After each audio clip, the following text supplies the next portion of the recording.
For Selena, there was one rule. No one could ever see her without makeup. People thought she was proud, maybe vain, but they never knew why. Kojo thought he had finally found peace, a woman who would never hurt him, never lie, never leave. But on their wedding night, when the candles dimmed, he discovered who Selena truly was. Selena Mensah was the kind of woman whose presence bends the air around her. Wherever she went, cafes, weddings, even the dusty roadside markets of Accra, heads turned as if drawn by an unseen force. Men sent her flowers, gifts, and endless promises. They said she was beauty made flesh. But Selena never gave her heart easily. She tested every man that came close. One evening, a banker took her to a fancy restaurant in Osu. That night, she pretended to fall asleep with her makeup on. When morning came, he laughed and said, "Hey, Selena, you don't need all that powder. I want to see the real you." She smiled politely, but her heart shut like a door. He never heard from her again. Another man took her to the beach at Labadi. When she refused to go near the water, he laughed, teasing her, trying to pull her in. That was the last time she replied to his messages. And then there were the ones who begged to see her face natural. The moment they asked, she vanished from their lives. Because for Selena, there was one rule. No one could ever see her without makeup. People said she was vain, proud, maybe even cursed. But Selena's foundation and powders were not vanity. They were armor. They were her life. Her makeup table was like a small boutique. Lipsticks in neat rows, powders stacked like offerings, and a single round mirror glowing under a soft lamp. Every morning and every night, she sat before it, painting her face with slow devotion. She wore makeup to the market. She wore it to sleep. Even when fever burned through her body, she'd ask for her mirror before anyone entered her room. To Selena, a face without makeup simply did not exist. It was a forbidden thing. Sometimes she'd stare into her reflection for hours, whispering softly to the glass, "This is me. This is who they love. If I lose this, I lose everything." Her friends joked that she would be buried with her makeup still on. Selena would only laugh, but deep inside, she knew they were right, because under the laughter and perfume, there was fear. A deep, crawling fear that if anyone ever saw her bare face, they would see what she truly was, a secret too old, too heavy, and far too cruel to speak aloud. Selena met Kojo Owusu on an ordinary afternoon at a gallery in East Legon. She hadn't planned to go out that day. The heat was heavy and her head throbbed from lack of sleep, but something had pulled her there, a quiet urge she couldn't name. Kojo wasn't like the other men who hovered around her. He didn't look at her with hungry eyes or speak with that rehearsed charm she had come to expect. He simply stood beside her, staring at the painting of a faceless woman wrapped in gold cloth. Beautiful, but she looks trapped, don't you think? Selena turned to him, a little startled. Most men would have said, "You are more beautiful than the painting," but not him. Kojo's eyes went on her lips or her waist. They lingered on her words, her silence. "Trapped," she repeated, testing him. He nodded. "She's covered in gold, yet she looks like she wants to scream. Some cages shine brighter than others." That was the moment something inside Selena shifted. She didn't know it yet, but his words had touched the one place she guarded most, the cage behind her beauty.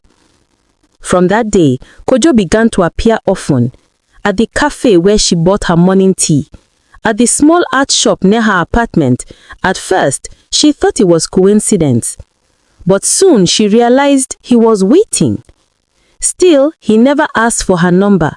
He never pressed. He simply greeted her with a nod and a quiet smile that made her chest tighten. Eventually, it was she who broke the silence. They shared tea one evening, and his calm voice filled the space between them like music. He spoke not of her beauty, but of dreams, of his late mother, of his plans to start a small publishing house. And for once, Selena didn't feel watched. She felt seen. He didn't touch her face. He didn't ask why she avoided sunlight or mirrors in public. He didn't question why she never let him visit her before sunset. Kojo simply accepted her. For the first time in decades, yes, decades, Selena felt something she had long forgotten. Peace. Nights came when she found herself smiling without reason. She caught herself humming as she painted her lips before bed. Even her reflection seemed softer, kinder. Maybe, she whispered to her mirror one night, this is what love feels like, when it doesn't demand to know your secrets. But love, as Selena would soon learn, always demands something. If not today, then tomorrow. If not with words, then with fate. And fate was already waiting. Months passed, quiet and golden. Kojo and Selena became inseparable. Two souls drifting through Accra's restless city like a calm island. They shared slow walks through Legon botanical gardens, whispered conversations in dim cafes, and long drives along the coast, where Selena always refused to step too close to the waves. She loved how he never questioned her little rules. Never touch her face, never surprise her in the morning, never turn on the light before she was ready. To most people, those would be strange demands. To Kojo, they were sacred. He loved her gently, the way one loves a fragile photograph of something they're afraid to lose. One night, they sat by the veranda of her apartment as rain drummed softly on the roof. Power had gone out again, and the room was lit only by the warm orange of a single candle. Selena's face glowed like a sculpture, her cheekbones gleaming, her lips red as sunset. Kojo reached for her hand and said, "You know, Selena, I could spend the rest of my life like this, quiet, near you, listening to the rain." She laughed softly, her bracelets jingling. "You say that now," she teased, "but forever is a long time." He smiled. "Then I'll take it in pieces, one lifetime at a time." That made her heart stutter. For a moment, she forgot the years she had lived before him, the faces, the tears, the secrets whispered to her mirror. She forgot the deal she had made long ago. In that moment, all she saw was Kojo. Real, kind, human. A week later, he came to her shop at midday. He wore a simple white shirt, no perfume, no crowd, just him, and a small wooden box in his hand. Selena stood behind the counter, arranging her lipsticks when he said, "I don't want to wait anymore. Marry me, Selena." Her hand froze. For a heartbeat, she didn't breathe. Then she looked up at him, her eyes wide and glistening. There was no audience, no grand speech, just honesty hanging in the quiet air. Her lips parted, trembling. "Yes," she whispered. And though the word came out small, it carried the weight of every year she had lived in hiding. That evening, she sat before her mirror again. Her reflection looked back, perfect and bright. But beneath her smile, something flickered. Fear. She ran her fingers over the powders and creams spread before her like relics. "Soon," she told her reflection, "he will see me every morning, every night." Her heart tightened, but then she forced a smile, brushing another layer of foundation onto her face. "He will never see what lies beneath," she whispered. "Never." Outside, thunder rolled across the city. echoing against the sea. Inside, the candle burned low, and the woman in the mirror blinked, not once, but twice, as if she too knew what was coming. The day of their wedding came bathed in sunlight. A cross shimmered in gold as if the sky itself was blessing their union. Family and friends gathered under white tents, their laughter spilling into the air like music. Drums, cheers, and the scent of jollof and grilled meat filled the garden. Selena Mensah looked like a goddess. Her gown flowed like water. Her face glowed brighter than the afternoon sun. Not a single strand of hair was out of place. Even the makeup artist who came to help her whispered, "Madam, I've never seen anyone so perfect." Kojo stood at the altar in a crisp kente suit, his smile soft and proud. When Selena walked toward him, the crowd gasped as though an angel had descended. The vows were said, the rings exchanged. The crowd clapped and the drummers played faster. Everyone said they had never seen a bride so radiant. But as evening fell and the guests faded away, silence began to settle around the new couple. The music stopped, the lights dimmed, and in their quiet hotel room, it was just the two of them, husband and wife. Candles burned low, flickering shadows against white walls. Kojo lifted Selena in his arms, laughing softly as he carried her toward the bed. She smiled, but her hands trembled. Every step he took, her heart pounded faster. When he leaned in to kiss her cheek, she turned slightly away. When his hand brushed her jaw, she flinched. It was instinct, one she couldn't unlearn. Kojo chuckled, not noticing. "Relax, my love. Tonight is ours. Nothing else matters." Then it happened. A small, stupid accident, the kind that changes everything. Kojo's foot slipped on the edge of the carpet. He lost his balance. In an instant he fell. His head struck the side of the wooden bed with a sharp, heavy sound. Then silence.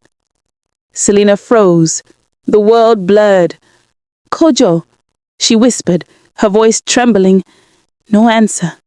She dropped to her knees beside him, panic tearing through her chest. Her tears fell before she could stop them. Warm, desperate tears rolling down her face. She pressed her hands against his wound. "Kojo, please, wake up. Please don't leave me." Her tears dripped faster, washing thin lines through her makeup.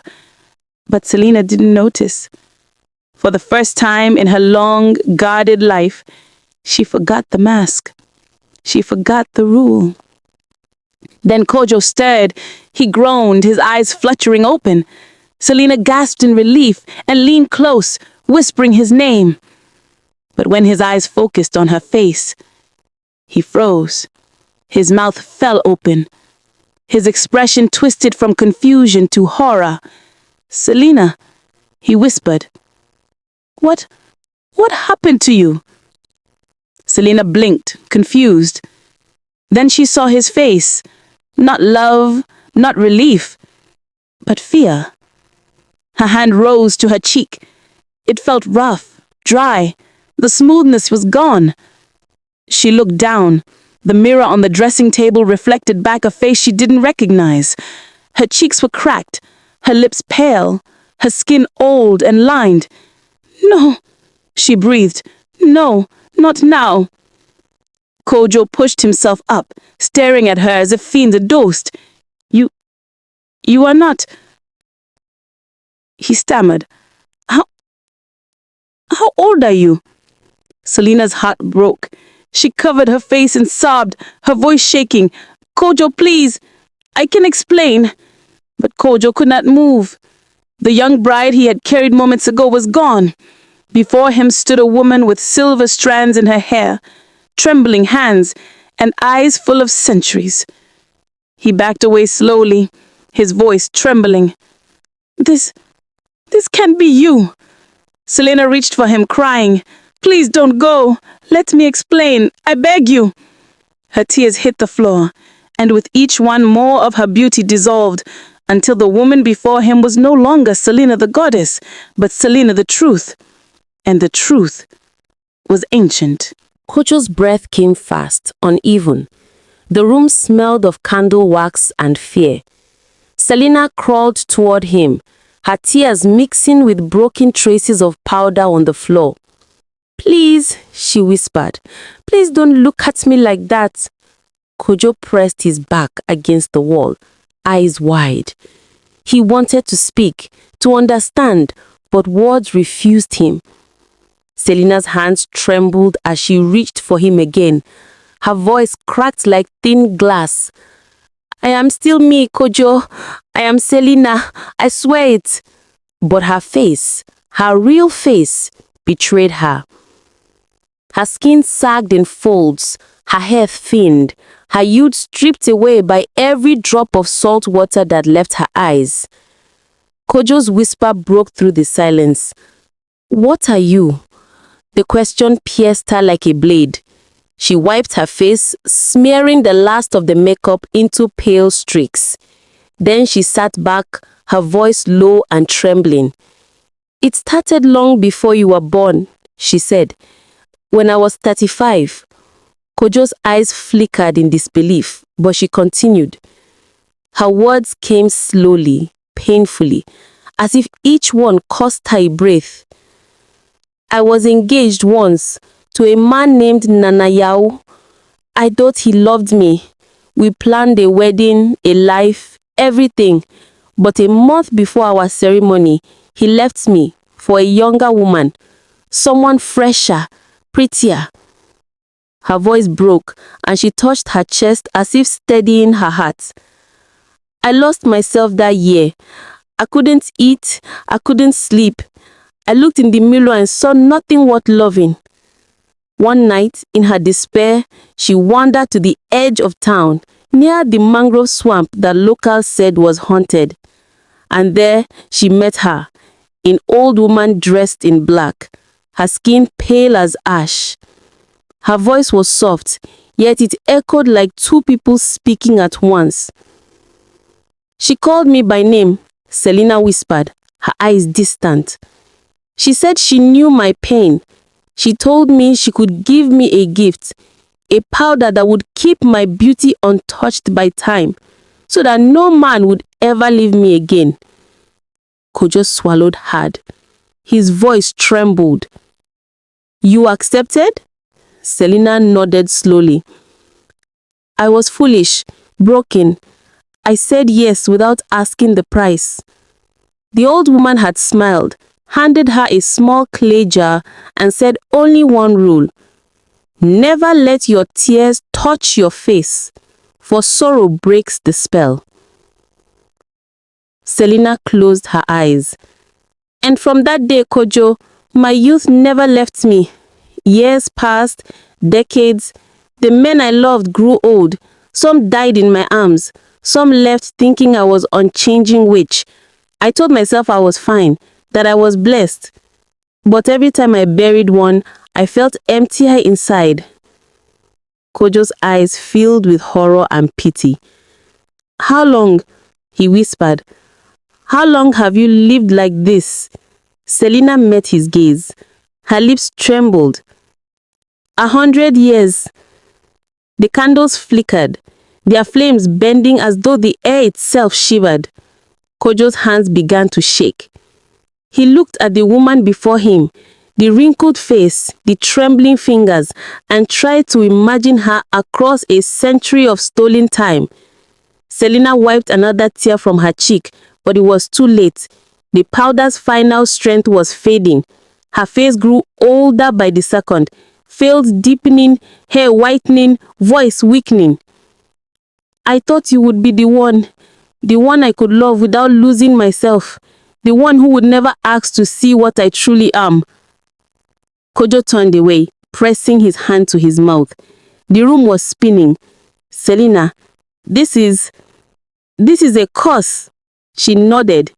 "Yes, a curse I fed with fear." Her eyes filled with tears again, but this time she didn't wipe them away. They fell freely, and with each one, her beauty crumbled further. But loving you, Kojo, she said softly, was the only time I ever felt alive again. Silence stretched between them. The candle flickered one last time and went out. Darkness filled the room, and in that darkness, time began to collect its debt.